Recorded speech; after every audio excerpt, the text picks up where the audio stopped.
नमस्ते दोस्तों, आप सभी का स्वागत है। आज हम बात करेंगे ग्रेजुएटी के प्रकार और ग्रेजुएटी की राशि की गणना कैसे की जाती है।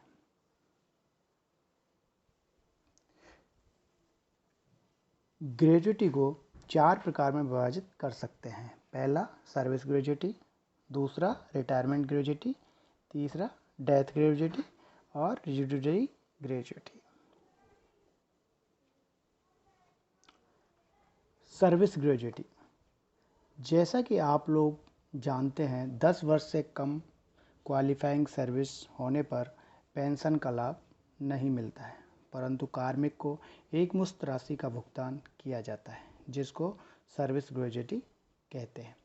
हर 6 महीने की क्वालिफाइंग सर्विस पर बेसिक पे प्लस डीए की आधी राशि का भुगतान किया जाता है। डॉक्टर के केस में बेसिक पे प्लस डीए प्लस एनपीए को भी शामिल किया जाता है, जो सेवानिवृत्ति के दिन एडमिसिबल होता है।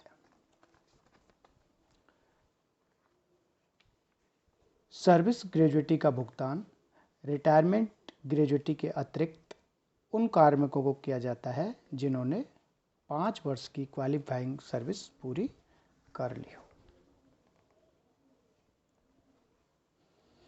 रिटायरमेंट ग्रेजुएटी उन सभी कार्मिकों को मिलती है जो 5 वर्ष के क्वालिफाइंग सर्विस के बाद सेवानिवृत्त होते हैं। हर 6 महीने की क्वालिफाइंग सर्विस पर बेसिक पे प्लस डीए की 1/4 राशि का भुगतान किया जाता है। दिनांक 1 जनवरी 2016 से ग्रेजुएटी की अधिकतम राशि 20 लाख कर दी गई है और भविष्य में जब भी डीए 50% से ज़्यादा होगा, ग्रेजुएटी की राशि में 25% की वृद्धि की जाएगी।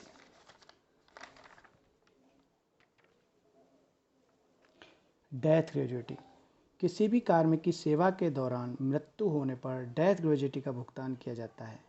जो कार्मिक एनपीएस के अंतर्गत आते हैं, उनकी भी सेवा के दौरान मृत्यु होने पर उनके आश्रितों को डेथ ग्रेजुएटी का भुगतान किया जाता है।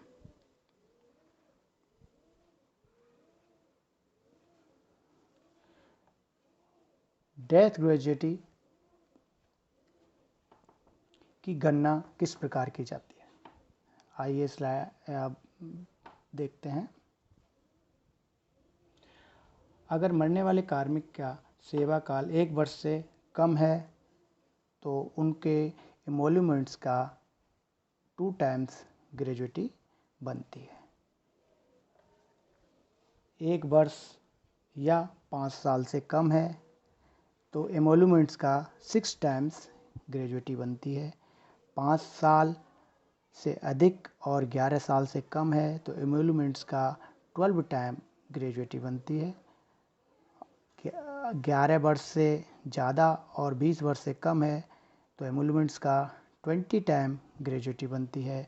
और अगर 20 ईयर्स से ज़्यादा है तो 20 ईयर्स या 20 ईयर्स से ज़्यादा है तो half of emoluments for every completed 6 monthly period of qualifying service subject to a maximum 33 times emoluments of or rupees 20 lakhs, whichever is less.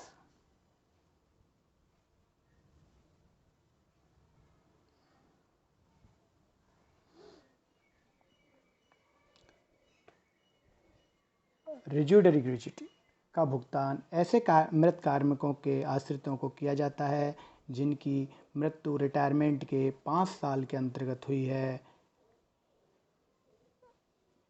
मृत कार्मिक को उसकी सेवानिवृत्ति पर पेंशन की राशि, ग्रेजुएटी और कम्यूटेशन की राशि, इन सबको मिलाकर कुल राशि बेसिक पे प्लस डीए के 12 गुणों से कम हो तो रिजिडरी ग्रेजुएटी का भुगतान किया जाता है।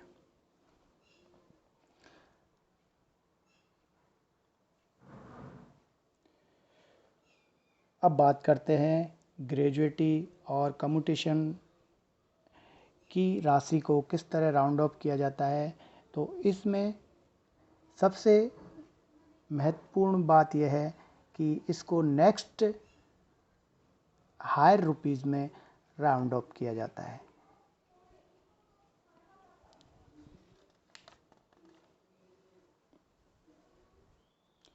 ग्रेजुएटी का भुगतान किनको किया जा सकता है? The retirement gratuity amount is payable to the government servant at the time of his retirement.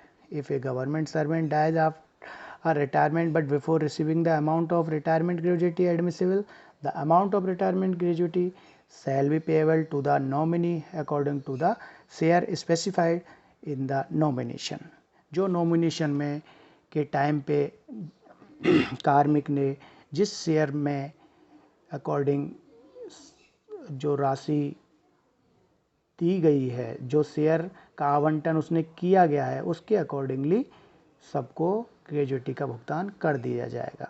Similarly the death gratuity admissible in the event of the death of a government servant while in service shall be payable to the nominee of nominees according to the share specified in the nominations.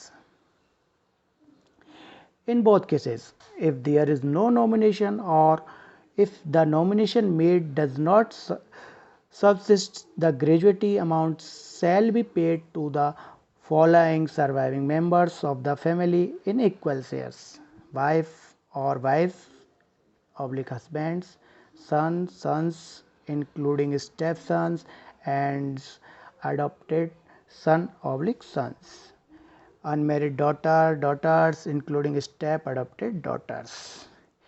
If there are no such surviving members as in 1, 2, 3 above, the gratuity shall then be payable in equal shares to the following surviving members. अगर serial number क्रमांक 1 से लेके 3 तक में से कोई भी अगर इन सर्वाइविंग मेंबर्स नहीं है, अगर वो हैं ही नहीं या उनकी मृत्यु हो गई है, तो ऐसी स्थिति में जो नीचे दिए गए मेंबर्स हैं उनमें ग्रेजुएटी के अमाउंट को इक्वली डिवाइड कर दिया जाएगा।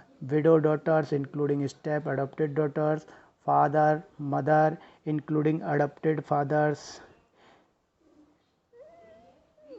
brothers below the age of 18 years including step brothers, unmarried sisters and widow sisters including step sisters, married daughters and children of a predeceased sons.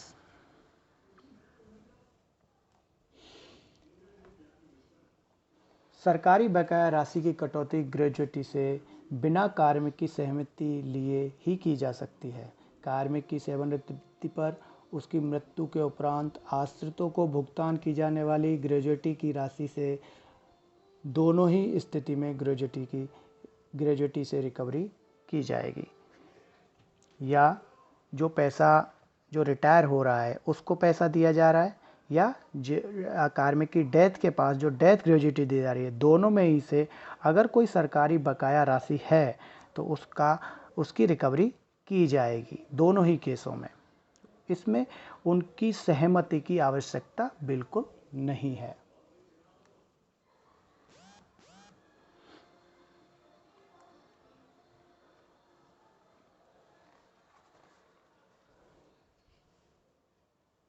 केवल सरकारी बकाया राशि की कटौती ग्रेजुएटी से की जाएगी। ऐसी कोई कटौती जो कार्मिक की लापरवाही से या आदेश न मानने के कारण हुई है और उसके नुकसान की भरपाई ग्रेजुएटी से नहीं की जा सकती।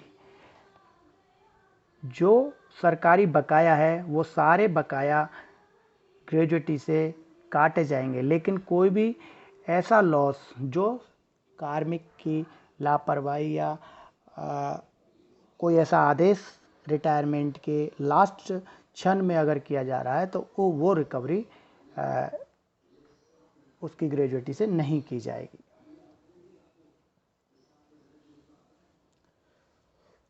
अब बात करते हैं कि सर्विस ग्रेजुएटी और रिटायरमेंट ग्रेजुएटी का अमाउंट किस तरह कैलकुलेट करेंगे।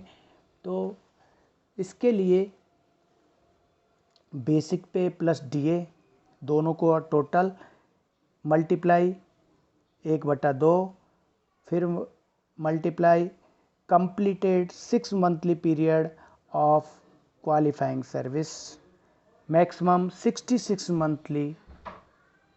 66 हाफ मंथली कैलकुलेशन में सम्मिलित किए जाएंगे। 66 से ज़्यादा हाफ मंथली नहीं लिए जाएंगे, क्योंकि 33 साल का ही बेनिफिट कार्मिक को रिटायरमेंट के टाइम पे दिया जाता है।